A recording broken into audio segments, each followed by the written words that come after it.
हादसे में जान गंवाने वाले साइरस मिस्त्री की कार की जांच जर्मनी में की जाएगी। इस जांच में कार के डेटा को डिकोड किया जाएगा। साइरस मिस्त्री की मौत जिस कार में हुई वो कार थी मर्सिडीज, जिसे 5 स्टार रेटिंग भी मिली हुई है और उसके सेफ्टी फीचर हाई क्वालिटी के थे।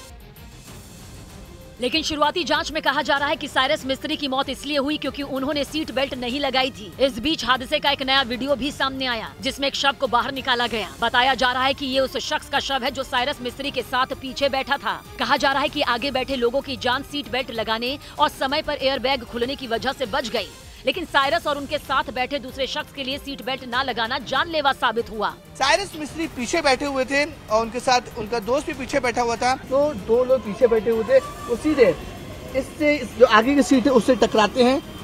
हालांकि अब तक इस बात की पूरी डिटेल नहीं आई कि हादसे के वक्त कार की स्पीड क्या थी और आगे की एयरबैग कब खुले, क्योंकि इसके लिए कार का डेटा खंगालना होगा जिसे जर्मनी में ही डिकोड किया जा सकता है। एक दिन पहले मर्सिडीज के 3 अधिकारियों ने कार का पूरा डेटा कलेक्ट किया है और खबर है कि डेटा को डिकोड करने के लिए जर्मनी के मर्सिडीज प्लांट भेजा जाएगा, क्योंकि इसकी तकनीक वहीं मौजूद है। मर्सिडीज के अधिकारी अगले 2 से 3 दिन में डेटा जर्मनी भेजने वाले हैं, जिसके डिकोड होते ही पता चल जाएगा कि हादसे के वक्त गाड़ी की स्पीड कितनी थी, शीशे बंद थे या खुले थे और एयरबैग खुलने में कितना समय लगा था। ये एडवांस जर्मनी इसीलिए भेजा गया है कि इसमें ईसीएम का ज्यादा से ज्यादा डिटेल डेटा अंदर से कलेक्ट किया जाए।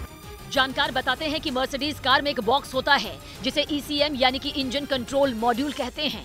इस बॉक्स में लगी चिप में ही सारा डेटा रिकॉर्ड होता है और जर्मनी में इसकी जांच के बाद हादसे की हर वजह भी सामने आ जाएगी। वैसे शुरुआती जांच के आधार पर पुलिस ने बताया कि कार की स्पीड 100 किलोमीटर प्रति घंटे से ज्यादा थी और गाड़ी ने एक दूसरी गाड़ी को ओवरटेक करने की कोशिश की थी, जिसकी वजह से कार एक पुल के कोने से जा टकराई और एक खतरनाक हादसा हो गया।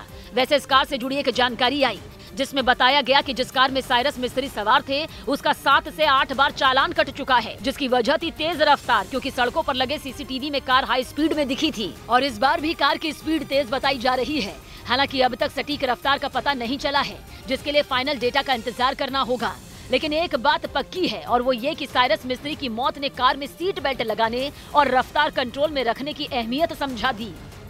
लिहाजा सीट बेल्ट पर केंद्र सरकार कड़ा फैसला लेने जा रही है, जिसके मुताबिक कार की पिछली सीट पर भी सीट बेल्ट लगाना जरूरी होगा और बिना सीट बेल्ट लगाए पकड़े जाने पर जुर्माना लगेगा, जिससे जुड़ा आदेश मोदी सरकार अगले 3 दिनों में जारी कर देगी, जो सभी राज्य सरकारों को भी लागू करवाना होगा। केंद्रीय मंत्री नितिन गडकरी के मुताबिक सड़क पर होने वाले हादसों में बढ़ते मौत के आंकड़ों के बाद यह बड़ा फैसला लिया गया। सड़क हादसे में साइरस मिस्त्री की मौत की वजह भी पिछली सीट पर सीट बेल्ट नहीं लगाने को बताया जा रहा है, क्योंकि कार की पिछली सीट पर सीट बेल्ट नहीं लगाने की वजह से एयरबैग खुल नहीं पाया था।